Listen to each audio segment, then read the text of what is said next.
Warning: this content may be upsetting or disturbing to some audiences. Gandhi was a racist who forced young girls to sleep in bed with him.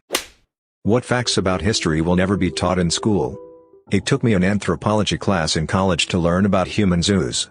That is, zoos where white people paid money to see Aboriginal people from various regions in cages. It happened all over the world, including in the Bronx Zoo in the 1920s. I had never heard about anything like that in any schooling before that, and I doubt most people have. It's kinda like how Chinese companies like to hire white actors to pretend to work for or with a company to somehow bring prestige to the brand. They are known as white monkey gigs. Surprised no one brought it up, but yeah, the Crystal Palace of London was host to the Grand Expo, which exhibited such human zoos, having Aboriginal people of all locations set up in an exhibit to attempt to demonstrate their living habits and conditions. Really messed up. And definitely a subject usually skimmed over in most schools until you get to degree-level studies. Human zoos were active until about 1958, in fact. Many people reading this will either have a grandparent or parent who was alive during the existence of these, which really puts it into perspective. Most of the world was really into butt sex, until the Abrahamic religions took over. Male-on-male relationships were popular and common, to a degree, in Roman and Greek culture. When Christianity became the dominant religion with the rise of Constantine, things such as sodomy and male-to-male relationships begin to dwindle until eventually being outlawed altogether. Around the world there are examples of same-sex relations being a practice carried out to varying degrees based on the culture.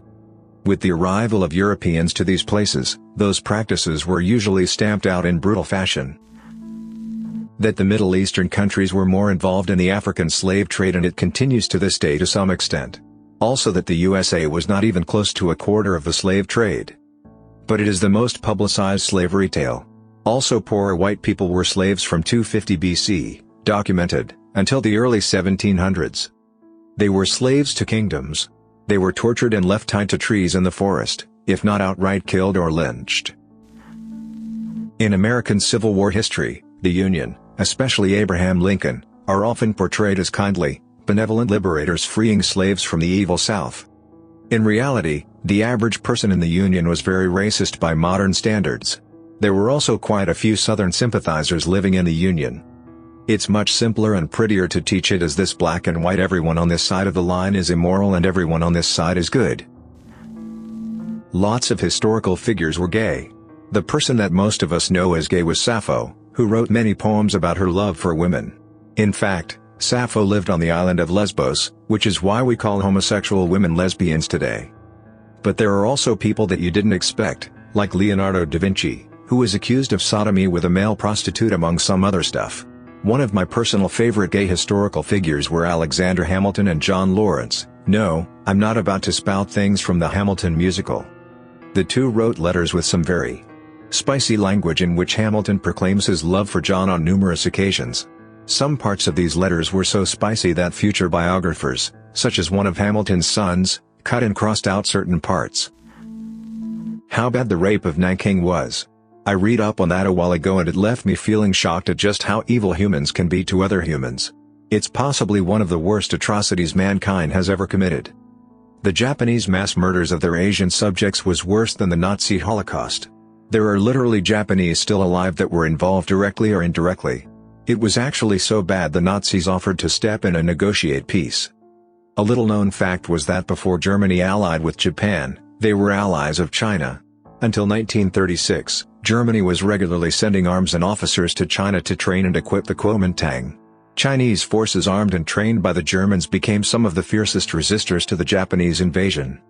Hitler even spoke positively about the Chinese, commenting on their long history of dynastic civilization, though Germany ultimately stayed neutral in China's war with Japan, later becoming allies with Japan largely in opposition of their common enemies, the Soviet Union and Great Britain, and then the United States when they entered the war. The My Lai massacre in Vietnam. An entire battalion of U.S. Marines marched into a village and killed over 600 people indiscriminately. Men, women, and children. Most of the women were raped before they were killed. Babies were shot, families were lined up against walls and gunned down. The only reason it stopped was because a Black Hawk pilot flew down between a group of soldiers and a large Vietnamese family. He got reinforcements and reported everything that happened. One of the biggest embarrassments in U.S. military history. How much in common we have with people of the past. Pictures, sculptures and carvings going all the way back showing drugs, drinking, partying and graffiti that you would see on an abandoned building or train today. The plight of the middle class and class struggles versus the upper class is the same today as for thousands of years. If we could listen to a court jester, their jokes would ring true today more than likely. Outside of technology making things faster or easier in a sense, we're still doing, enjoying or complaining about most of the same things we have been for millennia. Those who ignore history are doomed to repeat it, and there's nothing new under the sun is real. The Tulsa Race Massacre. In the early 1920s, Tulsa, Oklahoma had a very affluent black neighborhood called Black Wall Street. Basically, many African Americans were doing better financially than whites. White folks were angry about their success and wanted their land. An African American was wrongly accused of assault by a white girl, and the whites used this as an excuse to attack the neighborhood, including dropping bombs from World War I-era planes. Many were killed and beaten. Over 10,000 people were left homeless due to houses and businesses being burned down. This is the greatest single incident of racial violence in U.S. history. That Argentina pretty much eliminated the black race. They had ways to get rid of the men first. Not as much for the women though. Once the male-to-female ratio drastically dropped, black population, the women were pretty much forced to sleep with white men, in order to wash out the black. The black population was so low, the Argentine government pretty much removed the black option as a race. Crazy how they succeed. I'm Argentinian and I was never formally taught that in school, but it was always mentioned. If the facts I got were right, it's really not that crazy that they succeeded. Slavery wasn't as prominent as it was in other areas, not saying there weren't any slaves, just that there weren't as many, and they simply put them in the front lines, gave them the riskiest of missions in all wars. Absolutely horrible. There isn't such a strong anti-black sentiment now, thankfully. If anything, racism is worse towards natives and immigrants, and classism is the strongest form of discrimination by far. That you need to remove the whole good guys and bad guys mentality and actually learn to accept different moral standards of the past. For example, in UK schools, when the empire is covered, it's from a perspective of how bad and evil it was, yet when it comes to Romans/Saxons/Vikings etc., it's more about what happened and the consequences without any direct judgment given. The Romans are covered for their historical impact to the British Isles, not condemned for their brutal suppression of the natives. Vice versa, in World War II it's all about how great the Allies were in defeating the Axis. They would never cover stuff such as the Dresden bombings. I have a Facebook acquaintance who tried to shame America for the attacks on Hiroshima. His post was gaining traction until I less than politely ran down the timeline of events leading to the bombings. Rape of Nanking, Korean pleasure girls, couple of other notable events leading to America's involvement, all with corresponding dates and wiki articles. It's funny watching someone go from smug know-it-all to backtracking, so they're not completely wrong about everything. And the icing on the cake was his response of, if you can't be polite about having an intelligent statement, you shouldn't say anything at all.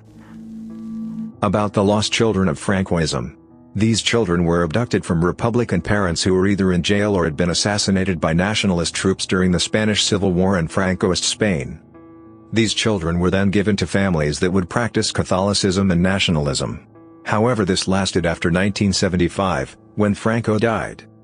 By then this practice was already a trafficking business run by nuns, doctors and nurses. My mom is a lost children and she has told me that almost anyone has found their parents. Same thing happened in Argentina during the Argentine Dirty War. Leftist women had their children snatched and given to loyalists of the junta, while the women were usually killed or disappeared. Hitler gave his soldiers meth because it was performance enhancing. Not the same meth as we know it today, they were given ephedrazine. The same stuff that the US military was giving to its pilots and special forces groups, same stuff you could buy at gas stations and GNC for alertness and weight loss up until its ban in 2004. Guess what? They still give military people drugs like that, modafinil and a few others. The Japanese military kidnapped hundreds, if not thousands, of Korean and Chinese women during World War II and forced them to be sex workers for the Japanese military. Some Japanese women were even drafted to be comfort women, but they didn't know what they were being drafted for until they were there. It's actually a pretty common thing in many wars, because the military wants to keep the soldiers pure. By kidnapping these women, they know that they aren't riddled with STDs. It's very sad, especially because when the war is over, many of the camps are cleared and these women are forced to find their way back home, without even knowing the war is over. If they aren't too afraid or ashamed to go back home, they're usually turned away from their families because they are so ashamed of what happened. Gandhi was a racist who forced young girls to sleep in bed with him. He was a sex-crazed creep who slept naked with other men's wives in order to test his abstinence. He also slept naked with his teenage grandniece to test himself. Similar thing with Mother Teresa. She is known for being this pure, spiritual, and good person. However, she thought suffering brought people closer to God, so she denied patients painkillers in her hospitals. She also believed in prayer more than medicine, so the treatment wasn't as good as in normal hospitals. Result, her hospitals had more suffering and a really high death rate. My Chinese tour guides who were in their mid-20s did not know about the Tiananmen Square massacre and Tank Man. They looked at us time we had 3 heads when we asked about us during our visit. The corrupt Chinese government goes great lengths to censor any mention about 4th June on the internet, and it is not taught in school. I've read an article that said that before the anniversary lots of Chinese websites go offline as to not trigger the firewall that blocks any mention about it. The words that could trigger the firewall could be obviously Tiananmen, but also, that year, or May 35. That the Atlantic slave trade was fed by fierce African tribes enslaving and then trading off less fierce African tribes to the ships that took them to the colonies. Europeans kept dying of disease when trying to penetrate too far inland in Africa. Coastal Africans would capture slaves, or acquire them by trade themselves, and then trade them to the Europeans for manufactured goods, and cowrie shells, I guess. Europeans encouraged wars between groups in Africa, as war would lead to more prisoners of war to be sold as slaves. In America you're not going to hear a lot about the shady stuff the US government did to its own citizens in the 1950s and 1960s. Project MKUltra was the code name of a secret CIA program that involved all sorts of crazy things that most Americans have heard of but don't really know a lot of details about. And some of the stuff done under this program is so unbelievably weird that MKUltra is a punchline in some circles. And that's just the one that's common knowledge. There were programs set up where the government would inject uranium into people without telling them in order to see the effects. Sometimes directly into their sexual organs. You need to dig deep into some weird rabbit holes to find information about stuff like this. And a lot of time you need to sift through all sorts of conspiracy theory BS in order to find the actual story.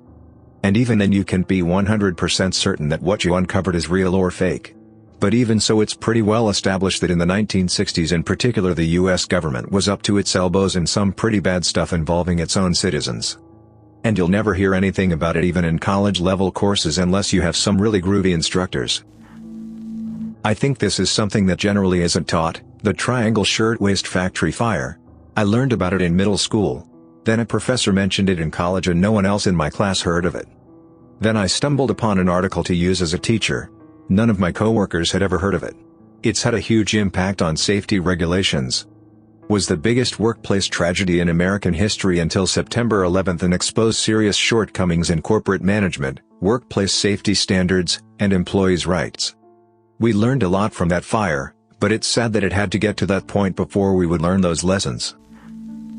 That Franklin Roosevelt supported Mussolini and said something along the lines of how he wished he could emulate him back home. Obviously, we can ignore the rest of the effort that the US put into helping the Nazis. Both Roosevelt and Stalin wanted to execute every single captured German soldier. Winston Churchill nipped that in the bud and said something like, "No. I will never execute somebody for fighting for their country." The US was responsible for hundreds, if not thousands, of rapes throughout Europe during World War II. The only people ever charged were black people.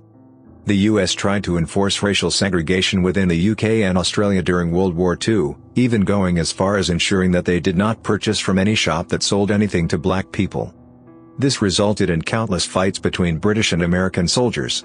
One American died in Australia as a result of these fights. The black Americans stayed hanging around with the British and Australian soldiers, which had minimal racism. History, at least when I was taught, has a Western bias. We tend to teach when we discovered certain things or developed certain theories, when we weren't necessarily the first. That's understandable, because that's how we learn those things. However, in a lot of cases there were Arabic, Indian, or Asian scholars who had very similar theories or even discovered things before we did.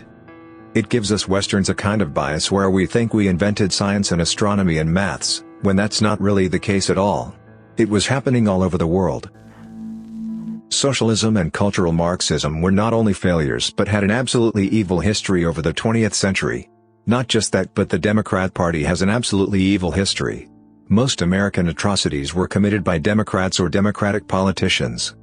Trail of Tears was Andrew Jackson. Slavery was pushed by the Democrat Party. Andrew Johnson, Democrat who ran with Lincoln, blocked a lot of Republican attempts to bring equal rights to blacks who were freed. The Jim Crow laws were wholly supported by Democrats. The whole American world police idea was started by Woodrow Wilson. He was also very racist, segregated the U.S. military. The KKK had the Democrats as an ally until the 1930s-40s. Gun control was also originally implemented to keep blacks from owning firearms in Jim Crow states, and Japanese internment was done by FDR. Native Americans weren't granted citizenship until the 1920s. Aboriginals, the native owners of Australia, were not even considered human until 1967. It's how sad most schools don't teach much of the genocide of Native Americans.